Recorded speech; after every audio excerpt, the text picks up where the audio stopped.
Bàសូមជម្រាបសួរបាទសួស្តីពុកម៉ែបងប្អូនទាំងអស់គ្នាដែលចូលចិត្តតាមដានទស្សនានៅការឲ្យតម្រុយបែបឆ្នោតខ្មែរប្រចាំថ្ងៃបាទថ្ងៃផងដែរវើត្រឡប់មកជួបនឹង admin សារជាថ្មីទៀតហើយដើម្បីមកចែកជូននៅតម្រុយបាទសម្រាប់ថ្ងៃថ្មីបាទតែមុនឈានទៅមើលនឹងតម្រុយសម្រាប់ថ្ងៃថ្មីបាទពុកម៉ែបងប្អូនទាំងអស់គ្នាបាទសូមជួយចុច Subscribe នៅ Channel របស់ admin ម្នាក់មួយផងបាទចឹងកុំឲ្យខាតពេលវេលាយូរបាទពុកម៉ែបងប្អូនទាំងអស់គ្នាបាទយើងទៅទស្សនានៅតម្រុយសម្រាប់ថ្ងៃថ្មីបាទថ្ងៃផងដែរបាទសម្រាប់ចំពោះលេខបាទលេខអស់ថ្ងៃនេះផងដែរបាទយើងអស់នៅខ្ទង់កៅបាទ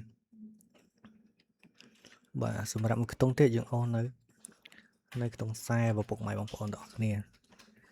បាទចឹងបាទចំពោះលេខ2លេខនៅថ្ងៃនេះផងដែរពុកម៉ែបងប្អូនបាទយើងមាន96បាទមួយគ្រាប់ទៀតយើងមានបាទ34បាទមួយគ្រាប់ទៀតបាទយើងមាន76និងខ្ទង់ចុងក្រោយរបស់យើងមានបាទលេខ10 19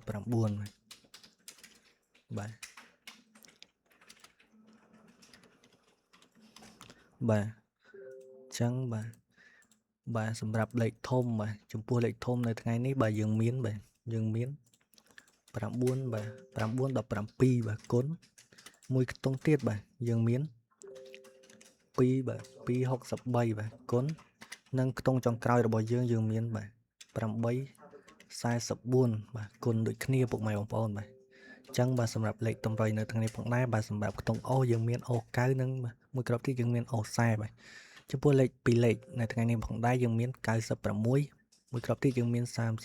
34មួយគ្រាប់ទៀតយើងមាន76និងគ្រាប់ចុងក្រោយយើងមាន19បាទពុកម៉ែបងប្អូនបាទអញ្ចឹងបាទសម្រាប់លេខធំវិញចំពោះលេខធំយើងមានមួយខ្ទង់បាទយើងមាន917គុណមួយខ្ទង់ទៀតយើងមាន263គុណនិងខ្ទង់ចុងក្រោយយើងមាន844គុណបាទអញ្ចឹងបាទសម្រាប់លេខតម្រុយនៅថ្ងៃនេះផងដែរបាទពុកម៉ែបងប្អូនទាំងអស់គ្នាបាទអាចយកទៅផ្សំសំណាងបានបាទអញ្ចឹងបាទពេល admin នៅថ្ងៃនេះបាទ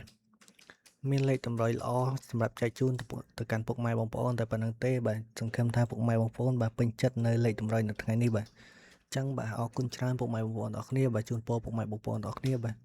សំណាងល្អបាទយកលេខទៅផ្សំសំណាងបាទជូនពរសំណាងល្អហេងចូលចំគ្រប់គ្នាផងដែរបាទចឹងបាទជួបគ្នានៅថ្ងៃស្អែកជាបន្តទៀតសម្រាប់ថ្ងៃថ្មីសម្រាប់បាទលេខតម្រុយថ្មីបាទចឹងអរគុណច្រើនពុកម៉ែបងប្អូនទាំងអស់គ្នា